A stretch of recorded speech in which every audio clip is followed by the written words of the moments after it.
Evan's shift started at midnight. Every night. Always alone. He sat inside a small surveillance room buried deep in the basement of the Eastridge Building. 12 monitors in front of him, one flickering ceiling light above. Eastridge had been empty for nearly 6 years. Just the occasional maintenance worker or security contractor passing through. Floors 1 to 5 were technically still in use.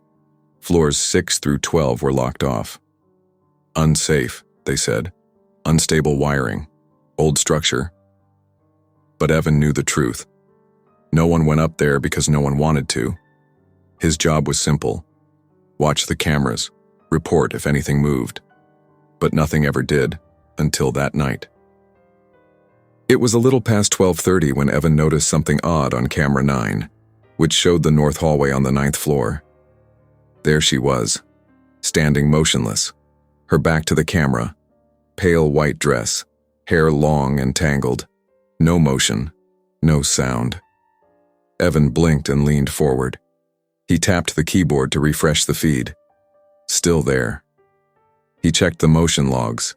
Nothing triggered, no doors opened, no heat signatures. Just her. Then, she moved.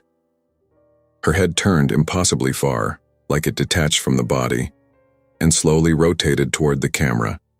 She smiled. Then the feed glitched, and she was gone. He switched to camera 3, lobby. She was there again, just standing, looking straight ahead. Camera 5, elevator shaft, same woman. Camera 11, fire escape. Again. Evan felt a chill crawl down his spine. It wasn't that she was appearing in random places. It was that she was appearing in all places. At once. 12 monitors, 12 feeds, and in every single one she stood there. Still, expression unchanged, a frozen smile too wide for her face. She never walked. Never entered or exited a frame. She just existed, always already there. Evan unplugged monitor 7. Nothing happened. He shut down the whole system and restarted it. Still there. He turned away for just a moment, and when he looked back, she was closer, in every feed, a few steps forward. Then the speakers clicked on. He hadn't touched anything, and from the static a whisper crept out. "Why are you watching me?" 2 nights later, Evan found an old personnel report buried in a desk drawer. A past guard, name redacted. The incident report was brief. Collapsed during shift, cardiac arrest, eyes fixed on screen, pointing at monitor 4. Evan froze. The hallway on monitor 4 was the exact spot where the woman had first appeared. He pulled archived footage from that night. Black and white, low res. At first it was empty. Then, a frame glitch. And she was there. But this time, not alone. Behind the guard's reflection in the glass, another figure, barely visible, same hair, same dress, standing right behind him. Frame skip. The guard slumps forward. The figure vanishes. Evan turned the volume up.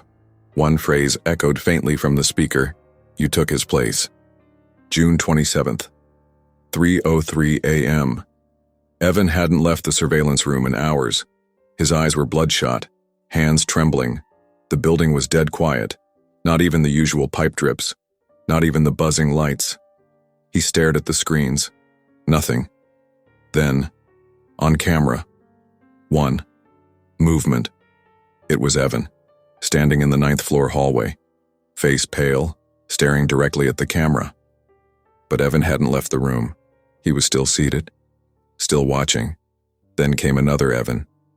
On camera 5, and another. Camera 8. 12 Evans, one on every feed, all watching him. They smiled. His own reflection on the dark monitor didn't match his movements anymore. It smiled back even when he didn't. Then, just before the tape cut out, a final whisper echoed through the speakers. "Now, they'll watch you."